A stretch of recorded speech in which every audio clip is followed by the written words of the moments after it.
Hi అండి, అందరూ ఎలా ఉన్నారు? హోప్ మీ అందరూ చాలా చాలా బాగున్నారు అనుకుంటున్నాను. Thank you for subscribing. Please keep on subscribing for like a my channel for some more days అండి. హోప్ మీ అందరూ చాలా చాలా బాగున్నారు అనుకుంటున్నాను. పేరు పేరున ప్రతి ఒక్కరికి చాలా చాలా థ్యాంక్స్ అండి. అండ్ హోప్ మీ అందరికీ పేరు పేరున థ్యాంక్స్తో పాటు 16,000 మంది సబ్స్క్రైబర్స్ అయిపోయారండి నా ఛానల్కి. సో అది చాలా చాలా హ్యాపీగా అనిపిస్తుంది. ఎందుకు అంటే నా ఛానల్కి నా యూట్యూబ్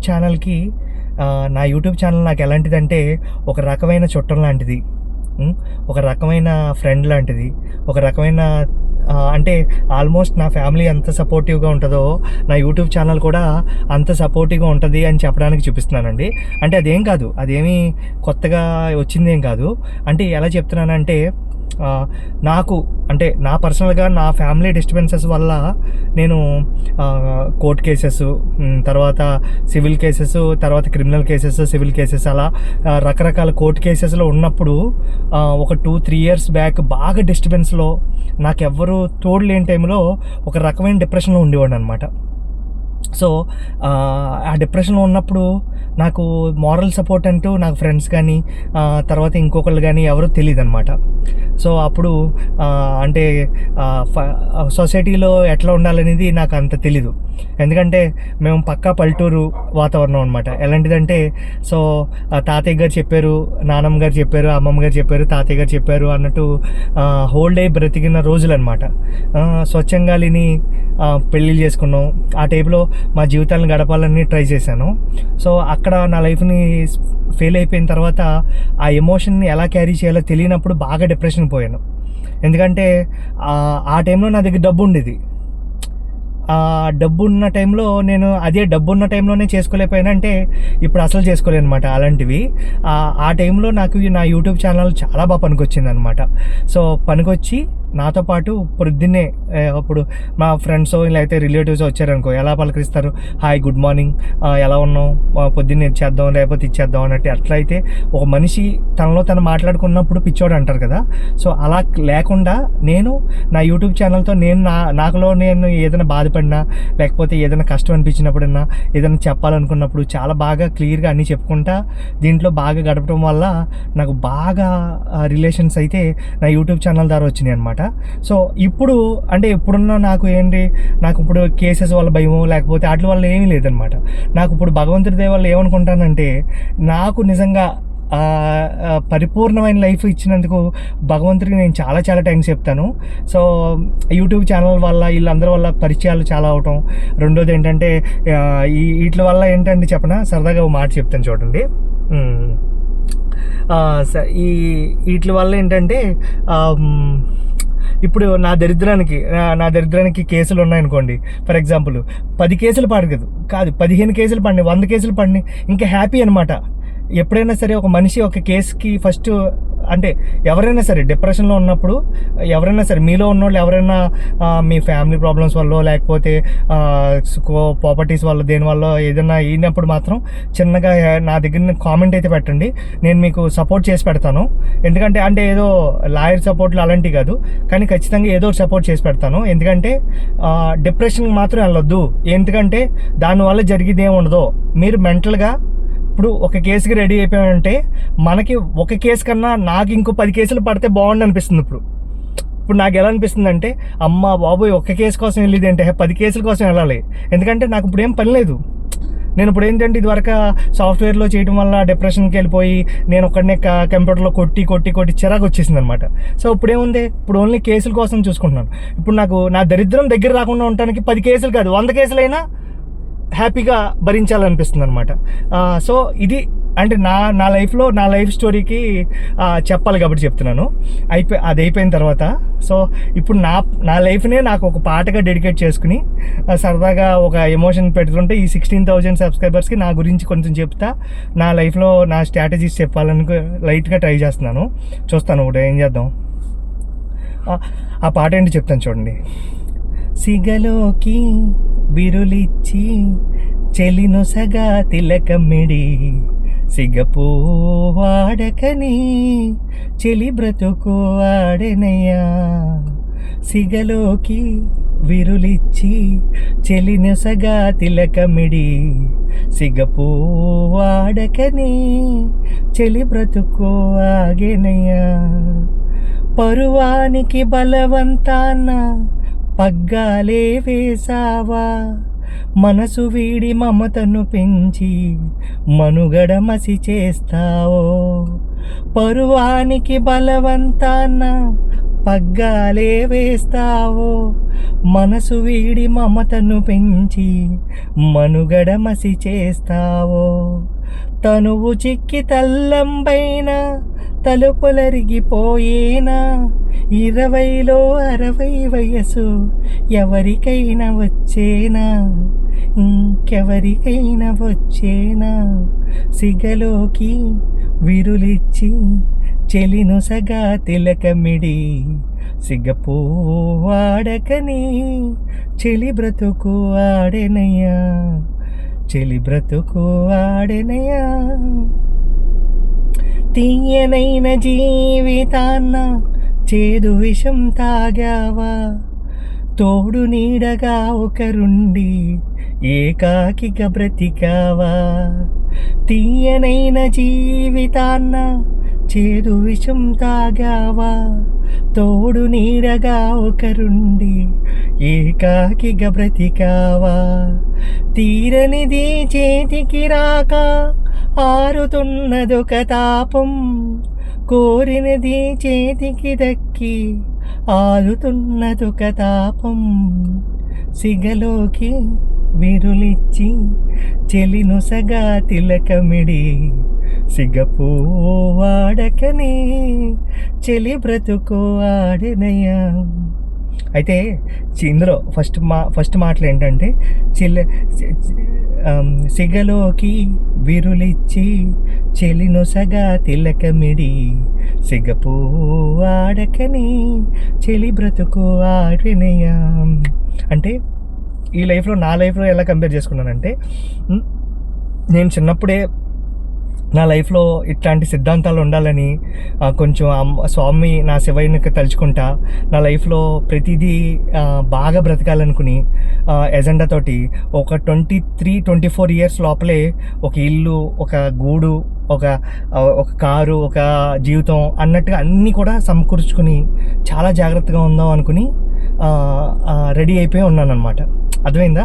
ఒక పరిపూర్ణమైన అబ్బాయిగా ఉండాలనుకుని ట్రై చేసి తల్లిదండ్రుల ద్వారా చదువుని, చదువు తర్వాత ఉద్యోగం తర్వాత సంస్కారాన్ని, తర్వాత ఇంకోటి అట్లా ఎంతో కొంత, అంటే చెడ్డ పేరు తెచ్చుకోకుండా ఎంతో కొంత ట్రై చేసి కొంచెం ట్రై చేసి ఎలాంటి వ్యసనాలకి లోపడకుండా నేను 25 ఇయర్స్ని కంప్లీట్ చేసేసాను అనమాట.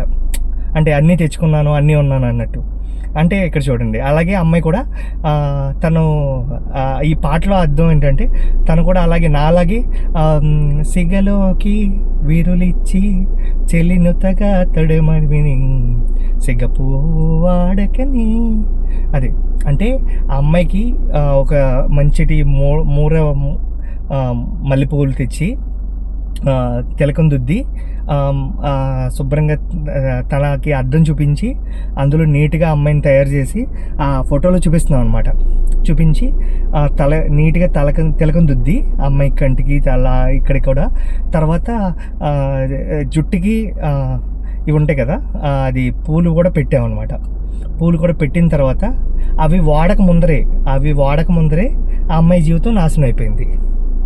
ఎందుకంటే ఆ అబ్బాయి ఒక యాక్సిడెంట్లో అతను చనిపోతాడనమాట. అలాగే నా జీవితంలో చిన్న ఆటంకాల వల్ల నా జీవితం ఆగిపోయిందేమో అని భయపడ్డారు ఫస్ట్. అప్పుడు ఈ అమ్మాయి ఏంటంటే లైఫ్ని స్టార్ట్ చేయాలి మామూలుగా అయితే. కాకపోతే ఈ అమ్మాయి ఏం చేస్తుంది, సో ఇది ఇది పూర్వం పల్లెటూరు లైఫ్లో ఉన్నాం కదా అని చెప్పి ఈ అమ్మాయి ఏం చేస్తుందంటే అతను కట్టుకున్నాడు, ఇంకొకరిని ప్రేమించింది ఆ అమ్మాయి ఆల్రెడీ. కానీ ఈ అమ్మాయి అతను పెళ్లి చేసుకున్న అబ్బాయి చనిపోవటం వల్ల ఇలా తనకి పూలు పెట్టుకుని ఇవన్నీ పెట్టుకునే లోపలే చనిపోయాడు. పెట్టుకునేటప్పటికి ఆ అమ్మాయికి ఇంకేం చేసిందంటే, పరువానికి బలవంతాన్న పగ్గాలే వేసావు, మనసు వీడి మమతను పెంచి మనుగడ మసి చేస్తావో. పరువానికి బలవంతంగా పగ్గాలేసి, అంటే దీన్ని వర్ణించాల్సిన అవసరం నాకు లేదు, ఎందుకంటే వయసులో ఉన్న ప్రతి ఒక్కరికి, వయసు దాటిన ప్రతి ఒక్కరికి, చిన్నపిల్లలు కూడా దీని గురించి అర్థమవుతుంది, అందుకని ఇది పెద్ద తెలియాల్సిన అవసరం లేదు. పరువానికి బలవంతాన్న పగ్గాలే వేశావో, మనసు వీడి మమతను పెంచి మనుగడ మసి చేస్తావో. మనుగడ మసి చేస్తావు అంటే ఇంకా నాకున్న కోరికలను కూడా నేను ఇంకా వదిలేసుకుని, ఈ దరిద్రం ఏంట్రా బాబు అనుకుని నేను కూడా ఆ పాటలో లాగా ఈ దరిద్రాలకి నాకు ఇష్టమైన లైఫ్ని వదిలేసుకుని, ఇంకా మామూలుగా ఇంకా మొత్తానికి ఇంకా నా లైఫ్ని ఏంటి అన్నీ మొత్తం వదిలేసా. పరువానికి బలవంతాన్న పగ్గాలే వేశాను, మనసు వీడి మమతను పెంచి మనుగడ మసి చేస్తావో. ఇంకేం చేస్తాం, ఇంకా పగ్గాలు దీనికేసి మనసు వీడి మమతను పెంచుకుని, మమతల్ని కోరికల్ని అవన్నీ తగ్గించేసేసుకుని, సో మంచిగా లైఫ్లో ఓకే అది పక్కన పెట్టేసి లైఫ్ అంతా ఇంకా లైఫ్లో నెక్స్ట్ ఏంటి, అనురాగాలకి, ప్రేమలకి ఇంకా ఎలా వెళ్తే చేసుకోవాలో, ఇలా యూట్యూబ్లు చేసుకుంటానో లేకపోతే ఇంకోటో అలా హ్యాపీగా ఇప్పుడైతే బతికేస్తున్నాను అనమాట. అంటే నాకు ఫీలింగ్స్ ఉంటాయి, కానీ ఆ ఫీలింగ్స్ ఇంకా స్టాప్ చేసేసి మనసు వీడి మమతను పెంచి మనుగడ మసి చేస్తావో. తనువు చిక్కి తల్లంబైనా తలుపులరిగిపోయేనా. ఇలా కాలం వెళ్ళిపోతున్నా ఇంకేం చేస్తాం, హ్యాపీగానే ఉంది లైఫ్. ఎందుకంటే మనం తర్వాత జీవితాన్ని పొందుతుంది. 20లో 60 వయసు ఎవరికైనా వచ్చేనా. 20లో 60 వయసు వస్తాం అంటే లైఫ్లో ఈ దరిద్రాలన్నీ ఈ టైంలోనే రావటం వల్ల మంచిగా, అంటే ప్రాణాలు పోగొట్టుకోవడం కన్నా ప్రాణాలని నిలబెట్టుకున్నానన్న ఫీలింగ్ బాగుంది. కానీ ఇంకా ఇప్పుడు ఏం చేస్తున్నాం అంటే రేపొద్దున కేసులో ఏమవుతుందో, వాయిస్లో ఏమవుతుందో, లేకపోతే జైలు శిక్షలు ఏమైనా వేస్తారా, లేకపోతే ఇంకోటి వేస్తారా అని భయంతో బతకట్లం కాదు, హ్యాపీగా. కాకపోతే 20లో 60 వయసు ఎవరికైనా వచ్చేనా అంటే 20లో 60 వయసు వచ్చినట్టే నేను బతుకుతున్నాను. ఎందుకంటే రేపు ఏం జరుగుతుంది అనేది కొంచెం ఇంకా ఆ దరిద్రాల నుంచి బయటికి రావాలి కదా. సో అందుకని 20లో 60 వయసు ఎవరికైనా వచ్చేనా. తర్వాత ఎవరికైనా వచ్చేనా, ఇంకెవరికైనా వచ్చేనా, సిగలోకి విరులిచ్చి చెలినొసగా తిలకమిడి, సిగపూ వాడకని చెలి బ్రతుకు ఆడెనయ్యా. తీయనైన జీవితాన్న చేదు విషం తాగానా. అంటే ఆ టైంలో నేనైతే చేదు విషమే తాగాను. సో ఆ టైంలో కొంచెం ఆలోచించాను, ఎవరి జీవితంలో ఎప్పుడు ఇది దాటి వెళ్తాం. సో ఆ చేదు విషయం అని అనుకోవడం మానేసి చేదు డెసిషన్ తీసుకోవడం మానేస్తే, అంటే నేను ఆ టైంలో కొంచెం ఈ ప్రపంచాన్ని విడిచిపోయి ఈ దరిద్రాలని వదిలేసుకుని ఏదోలాగా ఇంక ప్రపంచాన్ని వీడి వెళ్ళిపోవాలనిపించింది అనమాట. కానీ ఆ రోజు కనుక నేను ఆ తప్పు చేసి ఉంటే ఈరోజు నేను ఈ మంచి లైఫ్ని చూడకపోదును. ఇదిగో నేను ఇప్పుడు అంటే మా ఓనర్ గారి కార్లో ఏసీ వేసుకుని ఈ కారు పట్టుకుని హ్యాపీగా, అంటే నా కారు నాకుంది, నా లైఫ్ నాకుంది, నా జీవితం నాకుంది. సో అప్పో నా జీవితం నాకుంది హ్యాపీగా. కానీ ఇదివరకు నా జీవితం ఇంకా బాగుండేమో అనుకున్నాను, అది వేరు. ఇప్పుడు కూడా నాకు జీవితం ఉంది, కానీ నేను ఈ మిస్అండర్స్టాండింగ్లో ఎక్కడో దుక్కుని నేను తీసుకున్న డిస్టర్బెన్స్ల వల్ల నేను కనుక ఆ రోజు ఏదన్నా డెసిషన్ తీసుకుని నేను కనుక పోయి ఉంటే నేను చేసిన తప్పు అయిపోదును. నేను ఈ విషయంలో మాత్రం తప్పించుకున్నా. తీయనైన జీవితాన్న చేదు విషం తాగావా అంటే చేదు విషం తాగినా కూడా బ్రతికి బయటకు పడ్డాను కాబట్టి ఇప్పుడు నా జీవితంలో హ్యాపీగా సంపూర్ణంగా, అంటే పరిపూర్ణంగా సంపూర్ణంగా ఉండటమే లైఫ్. అంటే ఏది కూడా ఫుల్ఫిల్డ్గా రావాలని కాదు, కానీ కష్టాలని నష్టాలని నేర్చుకుంటా రావాలి అనేది అది అంతే, చిన్న విషయం అనమాట. అంతే. ఇప్పుడు నా ఎండి గారు నాకు పెట్టడం, తిండి తిట్టడం, నాకు నచ్చింది తాగుతున్నాను, నాకు నచ్చినట్టు తిరుగుతున్నాను, హ్యాపీగా ఉంది. ఓకే, బాధలు ఉంటాయి, ఎవరికైనా బాధలు ఉంటాయి,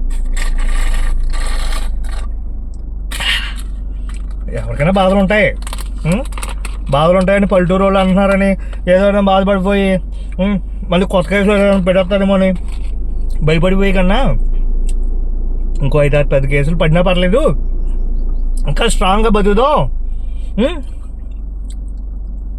ఇంక వీళ్ళు వాళ్ళు మన దోలు తీరుతారనుకుంటే మనం వాళ్ళ దోలు తీర్చడమే. అలా బ్రతికి ఇంకో 10 మందిని బ్రతికించాలని నేను దిగా నా లైఫ్లోకి. నా యూట్యూబ్ ఛానల్ పెట్టుకున్నాను. నా జీవితాన్ని నేను ఒక రకంగా ట్యూన్ చేసుకున్నా. ఆ ట్యూన్ చేసుకున్న జీవితాన్ని మీకు చూపిస్తున్నాను, ప్రతిరోజు చూపిస్తున్నాను, ఇంకా చూపిస్తా. ఈ ఛానల్ కాకపోతే ఇంకో ఛానల్, ఈ ఛానల్ వల్ల ఏం కాదు, కానీ నా లైఫ్లో నాకు ఇదో ఛానల్ వల్ల నా జీవితం బాగా బ్రతికింది ఇప్పుడు దాకా అని చెప్పడానికి చెప్తున్నాను అంతే, ఈ ఛానల్ని అంతే. తర్వాత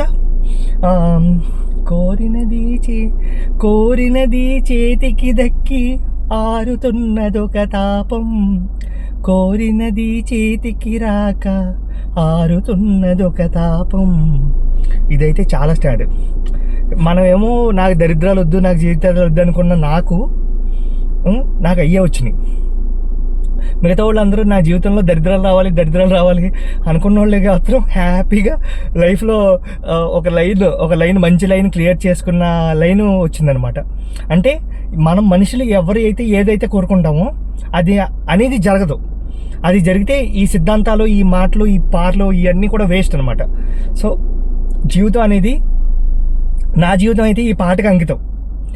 ఎందుకంటే నాకు తెలిసిన నా లైఫ్లో ఏమున్నాయండి, నా లైఫ్లో హ్యాపీగా నాకు భగవంతుని మాత్రం నాకు ఎంత ట్యూన్ చేసేవాడు అంటే చిన్నప్పటి నుంచి అడ్వాన్స్డ్గా ముందే అన్నీ ఇచ్చేస్తారనమాట. ఓకే, రేపొద్దున తాతయ్యని మిస్ అవుతున్నాను అనుకో, ఇంకో తాతయ్యని కొత్తగా ఆయన్ని 2-3 పవర్లతో ఆ తాతయ్యని ఇంకో తాతయ్యని ఇవ్వటం, లేకపోతే ఈ సిచ్యువేషన్లో ఎక్కడన్నా దెబ్బతింటున్నాను అనుకో, ఆ సిచ్యువేషన్ కన్నా ముందర ఇంకొక బౌల్, అంటే ఫర్ ఎగ్జాంపుల్ ఒక బౌల్లో బౌన్ చేద్దాం అనుకుంటే బౌల్ ఇరిగిపోతుందని రాసి పెట్టి ఉన్నాడు అనుకో దేవుడు, నాకు తెలివితేటలుగా ముందే ఒక బౌల్ కింద పెట్టి నన్ను కాపాడిన రోజులు దేవుడు నాకు చాలా ఇచ్చాడు. అది నేను ఎక్స్పీరియన్స్ అయ్యాను కాబట్టి అయ్యాను. కానీ కొన్ని విషయాల్లో నేను సెన్సిటివ్గా ఉండి ఆ ఓవర్ యాక్షన్ సెన్సిటివేషన్ వల్ల ఏమైందంటే నేను అవి తీసుకోలేకపోయాను అప్పుడు ఇదివరకు. కానీ ఇప్పుడు ఏంటంటే ఎంత ఛాలెంజింగ్గా ఉన్నా ఆ టాస్క్ తీసుకుని ఇంకో నలుగురికి ఇలాంటి సబ్జెక్టుని నేర్పాలి. ఎందుకంటే మన జీవితంలో డబ్బుల కోసమే బతికి జనాల్ని, ఇది డబ్బుల కోసం కాదు, జీవితంలో డబ్బుల కోసమే కాదు, మామూలుగా కూడా బతకొచ్చు, ప్రేమ అనురాగాలతో కూడా బతకొచ్చు అని నిరూపించాలి అనుకుని ఒక లైవ్ ఎగ్జాంపుల్గా బ్రతకాలని అనుకున్నాను. అలాగే బ్రతుకుతున్నాను, హ్యాపీగా ఉంది లైఫ్లో. ఓకే, చిన్న డిస్టర్బెన్స్లు ఉంటాయి, మన వల్ల లాభాలు ఉంటాయి, నష్టాలు కూడా ఉంటాయి. కానీ లాభ నష్టాలతో సంపూర్ణంగా బ్రతకడమే మన లైఫ్ అనమాట. నాకు ఇది లేదు అనిపించుకుని కన్నా ఇంకోటి ఏదో వస్తుందేమో లైఫ్ ఇది పోవడం వల్ల అనుకుని బ్రతికినప్పుడే మనం బ్రతకగలం అని అనిపించేలాగా నాకు లైఫ్ చాలా నేర్పించింది. సో దానికి నేను లైవ్ ఎగ్జాంపుల్. అండ్ దేవుడు భక్తిని వదలొద్దు అంటే ఏది వదలొద్దు, రక్తిని కానీ భక్తిని కానీ ఇదేని వదలొద్దు. మీరు లైఫ్లో ప్రతి విషయాన్ని హ్యాపీగా షేర్ చేసుకుంటా ముందరికి వెళ్తే లైఫ్ బాగున్నంత ఇంకా దేనికి బాగోదు. ఓకే, నేనే ఎగ్జాంపుల్ దానికి. ఎందుకంటే నేను వాళ్ళకి ఇందులో ఉండి ఇలా లైవ్లో నేను ఈ లైఫ్లో చూపిస్తున్నానంటే నేను ఎక్స్పెక్ట్ చేసింది కాదు. నేను అదే సాఫ్ట్వేర్ పెట్టులు కొట్టుంటే బాడీకి నాకు ఉద్యోగం పోయి నేను చేసి అదో పనులకి, నేను చేసిన డిప్రెషన్ పనులకి ఉద్యోగాలు పోయి రోడ్ల మీద అడుక్కుంటా సగం పిచ్చోడిని అయిపోయి ఇంకా తిరుగుతా కూర్చుందినేమో. సో ఇప్పుడు అట్లీస్ట్ కడుపు నిండా అన్నం తినగలుగుతున్నాను, నాకు నచ్చింది. ఓకే, కడుపు నిండగా ఒకరికిద్దరికైనా భోజనం పెట్టగలుగుతున్నాను మా ఎండి గారి దయ వల్ల. ఓకే, అలా ఇష్టం వచ్చినట్టు ఏదన్నా అంటే ఆయన వేరే వాళ్ళు తిరిగినట్టు ఇంకో నలుగురు తిరిగినట్టు కారులోని లేకపోతే బండ్ల మీద అలా తిరుగుతా దేవుడి దయ వల్ల ఏదో తిరుగుతున్నాం. దానివల్ల డబ్బులే సమస్య కాదు. డబ్బు లేకపోయినా బ్రతకడం కూడా ఒక దేవుడు ఇచ్చే ఆర్ట్ కాబట్టి అలా బ్రతికిస్తున్నాడు అని చెప్తున్నాను అనమాట. సో అంటే లైవ్లో నేను ఇది ఇబ్బందిలో పడ్డానని చెప్పడానికి కాదు. సో నాకు ఈ పాట ఎంతైతే సూట్ అయిందో అలాగే ప్రతి వాళ్ళ లైఫ్లో కూడా ఎక్కడో కొంచెం చిన్న డిస్టర్బెన్స్ వల్ల వాళ్ళ లైఫ్ అంతా డిస్టర్బ్ చేసుకోవడానికి ట్రై చేస్తూ ఉంటారు. సో అది కాదు లైఫ్ అంటే. సో మనం దాన్ని ఎప్పుడైతే కొంచెం ఓవర్కమ్ చేసుకుని సో దాని నుంచి బయటపడిపోయి ఇంకా మనకు నచ్చినవి చేసుకుంటే వెళ్తే తిరుగులేని లైఫ్ వస్తుంది. ఈ లోపల ఏమైనా పోయిందనుకోండి, అది ఏమవుద్ది, ఈ దరిద్రంలో కలిపేయండి, లేకపోతే తీసేసేయండి. హ్యాపీ. ఎవరికైనా వచ్చేనా సిగలోకి విరులిచ్చి చెలిను సగా తిలకమిడి సిగపూ ఆడకని చెలి బ్రతుకు ఆడనయ్యా తీయనైనది. ఓకే మరి bye. Please keep on subscribe మాత్రం చేసి పెట్టండి. 16,000 మంది అయిపోయారు కాబట్టి ఆ 17-20 దాకా తీసుకెళ్ళిపోతే సో జనాలు అందరికీ చెప్పుకోవడానికి బాగుంటుంది. ఒక 20,000 సబ్స్క్రైబర్లు ఉన్నారని చెప్పు. Thank you.